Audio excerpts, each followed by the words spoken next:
live in a time where we are overloaded with information and influence, showing us what we should do, what we should buy, and providing a framework for how we should live our lives. And in a time where technology and social media platforms dominate the bulk of our attention, it's important now more than ever that we stay true to ourselves and carry an identity of our own.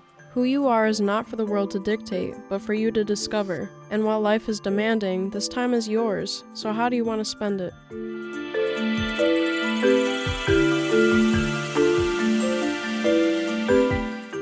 The Merriam-Webster Dictionary teaches us that a hobby is a pursuit outside one's regular occupation, engaged in especially for relaxation.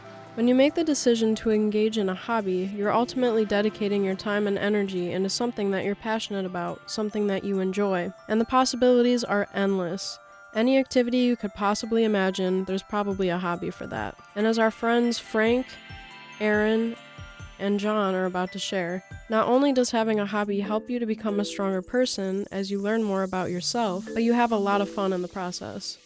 Yeah, I think hobbies are really good socially. And then personally, it's important to sort of have something to simulate agency over your own life events. It's really good to be able to feel like you're in control of something and that you're capable of some things. And your hobby doesn't necessarily have to be something social. Oh, hobbies are so important.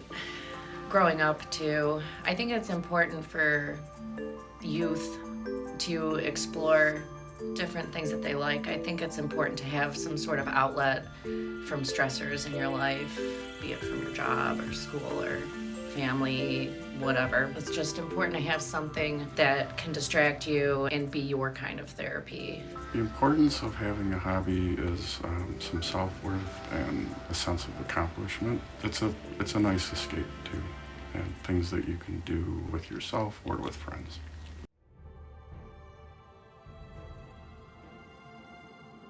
Dungeons & Dragons, or D&D, is a tabletop role-playing game that has been around since the 1970s. There's a dungeon master, or DM, who runs the entire game. Writing the characters and world history all from scratch, D&D is a product of imagination. So the DM voices the other characters that aren't the players, plays as the monsters and all the enemies in combat, describes the setting, is effectively like the narrator of the story, and then everyone else is the players. They have their own one character that they work on really hard, and they're like one of the protagonists of the story, and it's effectively like a collaborative storytelling experience. So I've been playing D&D since I was 8.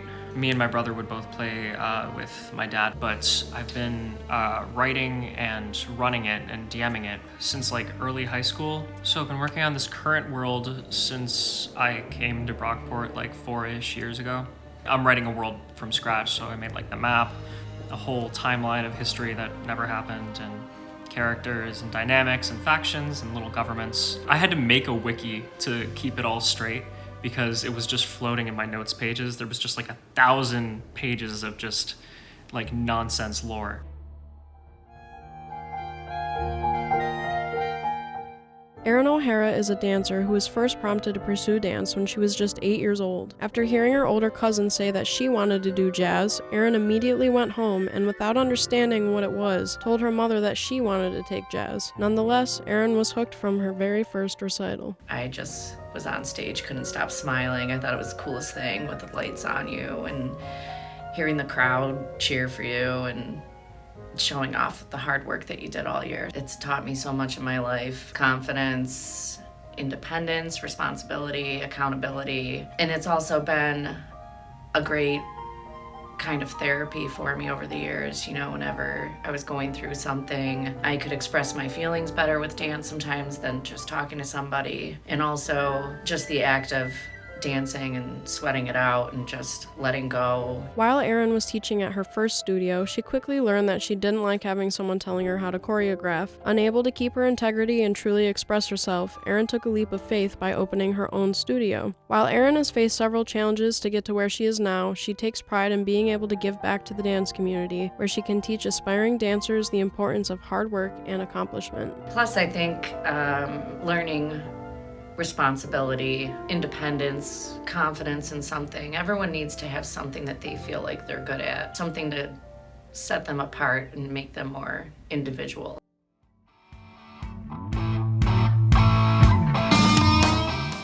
John Spina first started drumming when he was just 15 years old. Originally a keyboard player, John was inspired by a friend who played drums after school every day. John was blown away by the power of drumming and knew he had to switch. Now, John has been playing drums for the past 40 years, his entire life. My biggest challenge was trying to fit it into the daily grind of every day. So, working, taking care of kids. But I played every day, but I really like to be in a band and play out live. And so that was probably the biggest challenge.